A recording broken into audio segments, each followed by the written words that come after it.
Good morning, good afternoon, good evening, and welcome to another day on planet Earth. And wow, what a time to be alive, hey? What an amazing moment in history to be existing. And sometimes it can feel pretty frustrating.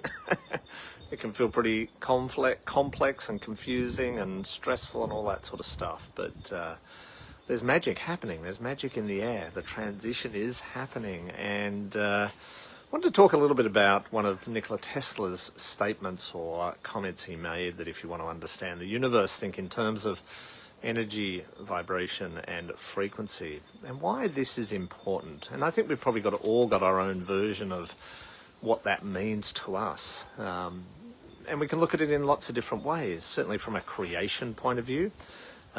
It would appear that, the universe in its beautiful innate wisdom, which, possibly is the eternal consciousness, the one particle or one thought of the universe, which has been discussed by all sorts of ancient religions and philosophers and texts and all sorts of stuff, that one bit of consciousness creates an energy wobble in the universe. That energy wobble turns into a vibration. That vibration turns into a frequency.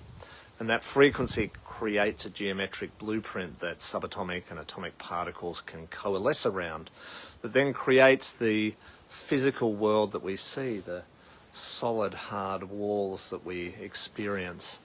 And, we could account for that being, slowed down frequencies that coalesce together, and like water and ice, water being those vibrations or the energy that then, come together to form slowed down frequencies that create the illusion of solid matter reality. And we understand through quantum physics that solid matter reality is a function of awareness, of focus, of consciousness itself.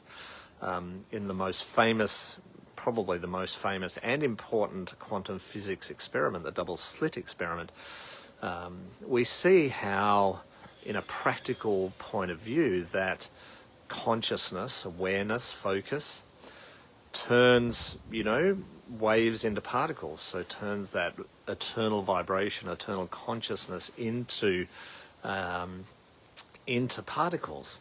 And if you don't know the double-slit experiment, there's a million YouTube videos on the double-slit experiment. And if you're planning to come to the Frequency Advantage workshop in a few weeks' time, then it can be helpful to watch the double-slit experiment and try and get your head around that concept, because it's a fascinating concept that, consciousness itself affects an experiment, and therefore affects how the universal wave, so the vibration, the frequency, turns itself into solid matter particles.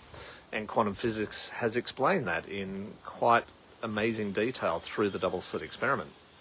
So if that's something you're not aware of, then I would go watch one of the YouTube videos or any videos on the double-slit experiment and how it explains that, and how it explains how particles turn from waves, or particles into waves, and waves into particles.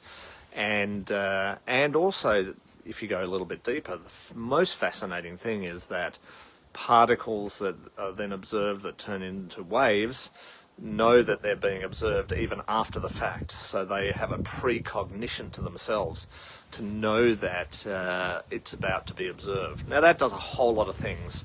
That causes a whole lot of ripples in one's mind about how creation exists, and that, that old saying of if a tree falls in the forest and no one's there to hear it, does it actually make a sound, is a really interesting thing to ponder, thought experiment, because theoretically, based on double-slit experiment, it probably doesn't. It may not even fall, it may not even exist. And astrophysicists have taken that concept out into the universe and gone, okay, well, if there's no one there to observe it, does the universe actually exist? If there's no consciousness, does it exist? Now that goes full circle back to the thought and the theory around everything is consciousness, that there is only consciousness in the universe, and therefore it's consciousness observing consciousness. And without consciousness, there is nothing. There is no observable universe. There is no reality. Oh my God, we could go down a pretty deep rabbit hole with this conversation, but I think just understanding sort of this creation cycle from the energy of the universe, from the wobble, the primal wobble, to the vibration and into frequency, can help us to understand how we can use things like energy and frequency to heal, to shift and change reality, to maybe even manifest and materialize all of the beautiful things that we want in our life. It goes a lot to deeply explaining that. So in the frequency advantage, I'm going to talk more about these concepts and look at the effects that frequency has on our reality, and how we can use frequency to shift and change reality itself, all based on this sort of science. And the exciting thing is there's so much research going on in some of the biggest universities around the world around the effects of frequency, and frequency medicine in particular. So, which is kind of exciting. I'm going to share a whole lot of those research projects that are playing out and some of the realities that they're finding at the event, which is kind of fun. But again, like I've sort of spoken about a few times now, it's about feeling into these vibrations, feeling into the resonant frequency state. And, you know, what we find in sort of, certainly, you know, in the activation process, the activated process, that the more stable someone is, the more harmonic they become, and the healthier they become. And that maybe ill health and these sort of things are just disharmonic resonant patterns playing out in the body. These disharmonic resonant patterns can come from two places. It can come from external, so the toxins and the disharmonic resonant patterns we've created in our environment, through to the internal disharmonic resonant patterns that can then affect how we resonate in harmony, in coherence with ourselves. And this is the key. You know, we're bombarded by millions of frequencies every day. I mean, we are frequency. And it's not so much frequencies that are the issue, it's the actual coherence patterns between frequencies. It's the resonant fields that get created that determine whether something's harmonic or in coherence or disharmonic, and therefore creating destabilization, which leads to illness or unwellness or all sorts of things. And so we can utilize this very fabric, or field or resonant, to shift and to change reality itself. And a lot of the ancient ancient cultures knew about this. They used all sorts of things to change the resonant frequency patterns, to shift and alter reality itself. The Vikings used it, the ancient Egyptians used it, Tibetan monks use it, all sorts of things. And they've all had their own way of using sound and resonance and frequency to change reality, from Tibetan singing bowls to chanting to all sorts of things. And we know the ancient Egyptians had incredible technology around this, and some even suggest that they built the pyramids through levitation using resonant frequency patterns to shift and move objects around, and maybe that's how they moved some of the heaviest stones to the Great Pyramids, maybe. There's some researchers in Australia that have just worked out how to move objects around a room just using resonant frequency fields.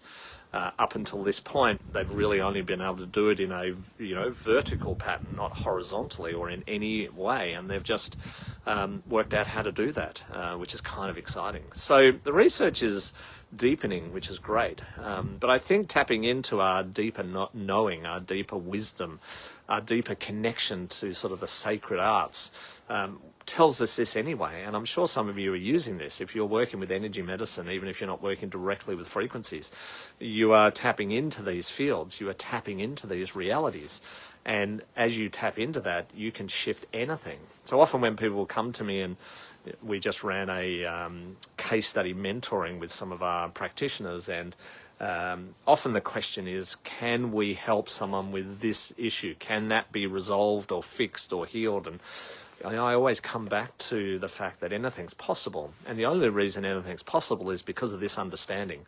It's not just that anything's possible from a wishful thinking point of view or a esoteric sort of, reality point of view where, maybe anything's possible. But actually from a really solid reality viewpoint, when we start to think of energy, vibration and frequency, we know that anything is possible. We can shift or change anything. And right now we're living in a limited dimensional reality space, a limited frequency band, and I talked about this the other day.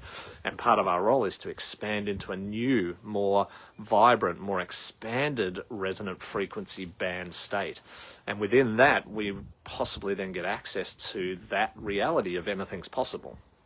And the more expanded our dimension becomes, the more that is true, the more that is reality. Right now, we're contained in various frequency bands. Now, they could be self-inflicted frequency bands where you're stuck between beliefs, or it could be collective frequency bands that we've been sort of moved into that holds beliefs in certain fields that says you can't walk through a wall.